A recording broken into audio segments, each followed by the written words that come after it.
안녕하십니까. 오늘은 터커 칼슨에 대한 이야기를 해보겠습니다.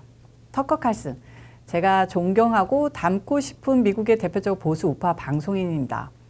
하고 싶은 말을 가장 명확하고 효과적이고 저속한 단어나 흥분하는 모습 보이지 않으면서도 그의 방송을 보는 시청자들을 들었다 놨다 하는 언어의 마법사이자 날카로운 언론인 같은데요.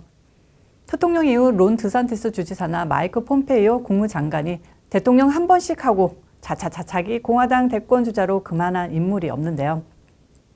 얼마 전에 한국의 중앙일보에도 대서특필 한 면을 차지하는 특집 기사가 나온 걸 보니 한국 정치권이나 한국판 띠띠에서도 주목하는 대단한 인물이 되신 건 틀림없는 사실인 것 같습니다. 일단 신상과 프로필부터 알아보면 1969년 5월 16일생입니다. 박정희 대통령의 5.16 혁명이 있고 정확히 8년 후에 태어났네요. 태어난 곳은 캘리포니아주 샌프란시스코, 학력은 세인트 조지 스쿨을 거쳐 트리니티 칼리지 사학과를 졸업했습니다. 한국 분들 보시기에는 듣보 대학인데요. 실제로 썩 좋은 대학은 아닙니다. 아무튼 소위 말하는 엘리트 좌파들, 와습들이 나온 명문대, 아이비리그대 출신이 아니라 더 정이 가는 사람입니다. 터커 칼슨의 유년 시절은 순탄치 않았습니다. 친모는 그가 6살이었을 당시 가출했고 아버지는 재혼했습니다. 친어머니 리사 로바들이라는 독일계 후손입니다. 대통령과 같이 게르만족의 피가 흐르는 거죠. 아버지 리처드 칼슨은 방송기자로 터커 칼슨에게 큰 영향을 미쳤고 관계도 돈독합니다.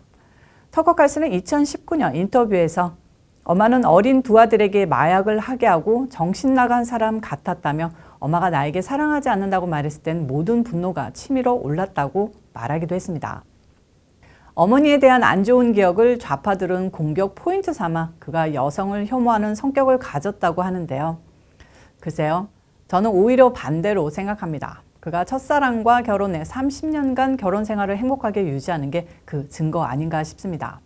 또 인터뷰에서 터커 칼슨은 유년기의 상처가 그에게 남긴 교훈은 내가 좋아하는 사람들의 의견만 들으면 된다는 것이라고 했는데요.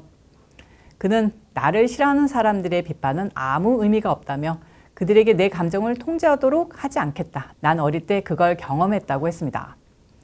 저도 어느 정도 공감하는 게 내가 싫어하는 사람은 어떻게 해서든 나를 깎아내리려 하는 이유로 비판하지 나를 위한 이야기를 해주지 않거든요. 예를 들어서 저에게 악플을 다는 분들이 저 잘 되라는 심정이 아니라 그냥 깎아내리려고 코멘트 하신다는 거 저도 압니다. 터커 칼슨은 로드 아일랜드주의 사립학교 세인트 조지 스쿨을 거쳐 대륙 반대편에 있는 동부 커네티컷주의 트리니티 칼리지 사학과에 입학해 대학 재학 중 수잔 앤드류와 결혼합니다. 여기도 에피소드가 있는데 터커 칼슨의 부인인 수잔 앤드류는 그가 다니던 사립고등학교 세인트 조지 스쿨의 교장 따님입니다. 이때부터 터커 칼슨의 말발이 남달랐다는 얘기가 있습니다. 학벌이 별 볼 일 없어서 초기에는 폴리시 리뷰라는 보수 잡지의 편집 요원으로 들어갔다가 아칸소 데모크릿 가제트라는 민주당 성향 신문기자로 입사합니다. 이곳서 써낸 날카로운 논평들이 전국적으로 퍼져나가 조금씩 명성을 쌓게 되고 CNN에 들어가 최연소 앵커로 임용됩니다. 완전히 빵 뜬 거죠.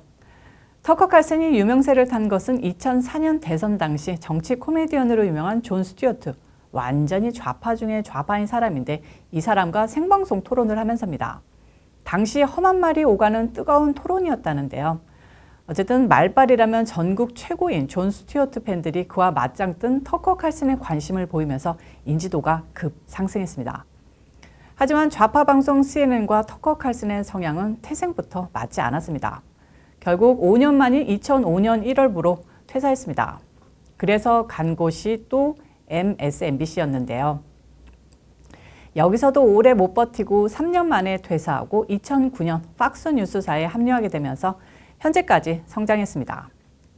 2016년부터 매일 진행하는 터커 칼슨 투나잇 쇼는 2020년 10월 월 평균 시청자 536만 명으로 케이블 뉴스 역대 최고 기록을 세웠고요. 현재까지 팍스사에서 가장 많은 광고 수익을 내는 프로그램입니다. 이런 터커 칼슨의 영향력이 급속도로 확대된 것은 트럼프 대통령이 들어서면서입니다.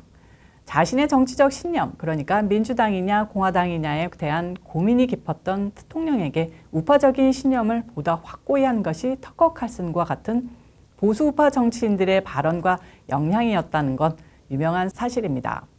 실제로 대통령이 각종 연설에서 터커 칼슨이 했던 발언을 인용하는 경우가 많은데요. 그래서 둘의 사상이나 신념은 공통적인 부분이 상당합니다. 지금도 대통령이 백악관을 떠나고 터커 칼슨이 그 빈자리를 채워주고 있다는 평가가 많은데요. 현재 바이든을 가장 신랄하게 비판하고 진문계는 언론적 사명, 쉽게 바이든 저격수에 총대를 맨 인물이 터커 칼슨입니다. 최근 뉴욕타임스는 그에 대한 심층 분석 기사를 통해 칼슨이 미디어 권력을 정치적 영향력으로 전환해 미국 토착주의 상징이 됐다고 썼는데요. 미디어 권력을 정치적 영향력으로 승화시킨 것은 현재의 CNN을 위시한 모든 좌파 방송 신문사 역시 마찬가지입니다. 다만 좌파 방송인들은 터커 칼슨 같은 인기를 확보하는 데는 실패했죠. 또 뉴욕타임스는 터커 칼슨이 유쾌한 반격과 자신을 피해자로 위장하는 대통령의 포퓰리즘적 기술을 계승해 입지를 굳혔다고 했는데요. 포퓰리즘적인 기술이라는 언어 선택이 거슬리기는 하지만 대통령의 소통 스타일을 현재 가장 잘 승계한 것이 터커 칼슨과 플로리다 론 드선티스 주지사인 것은 사실로 봐도 무방할 것 같습니다. 현재 미디어에서 콧땡 하얀 신과 우크라이나 전쟁에 대한 비판을 서슴없이 날리는 유일한 저널리스트가 터커 칼슨인데요. 가끔씩 우파인지 좌파인지 헷갈리는 팍스뉴스와는 별개로 터커 칼슨 쇼는 진짜 배기 보수 우파 쇼로서 입지를 다졌습니다.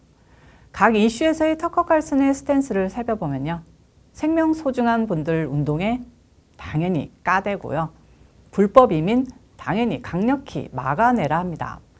1월 6일 사태, 의사당 경찰이 아니라 시위에다가 잡혀간 시위대들을 피해자로 규정했고요. 모든 면에서 보수 우파의 목소리를 대변하고 있습니다. 터커 칼슨은 트럼프 대통령이 다음 대선에서 정권을 재탈환한다면 정계에 입문할 가능성이 매우 높아 보입니다. 백악관 공보관 정도급이 아니라 장관급이나 곧바로 상원의원으로 직행할 수도 있겠죠. 말 그대로 맘만 먹으면 공화당에서 어떤 직책을 맡을 수 있는 막강한 힘이 있습니다. 현재 공화당이 표방하는 각종 정책들이 거의 터커 칼슨의 프로그램에서 나왔던 내용이기도 합니다. 그야말로 한국으로 치자면 김어준 플러스 주진우 플러스 가세현 플러스 변희재를 합친 만큼의 영향력이라고 보면 될 것 같습니다. 제가 지금 영향력을 말한 거니까 오해하지 마시길 바랍니다. 어쩌면 저희 방송 몇 년 후에는 대통령 대신 터커 칼슨 내용으로 하루하루를 채워나갈 수도 있겠습니다. 아니 그때쯤이면 저희도 훨씬 커져서 저 대신 제 후배가 그런 방송하고 있어야 할 텐데요. 아무튼 오늘 이슈 이스타는 터커 칼슨 인물 열전 특집으로 보내드려 봤습니다. 오늘 이슈 이스타는 여기까지고요. 저는 또 다음 영상에서 찾아오도록 하겠습니다. 빠이. 잊지 마시고 여러분들 좋아요, 알림 설정 그리고 광고 시청까지 꼭 부탁드립니다. 그리고 영상 아래 하단에 보면은 슈퍼 땡스 생겼는데 그것을 통해서 많은 후원도 부탁드리겠습니다. 저는 또 다음 영상에서 보도록 하고 또 한 번 다시 마지막 인사드리겠습니다. 빠이.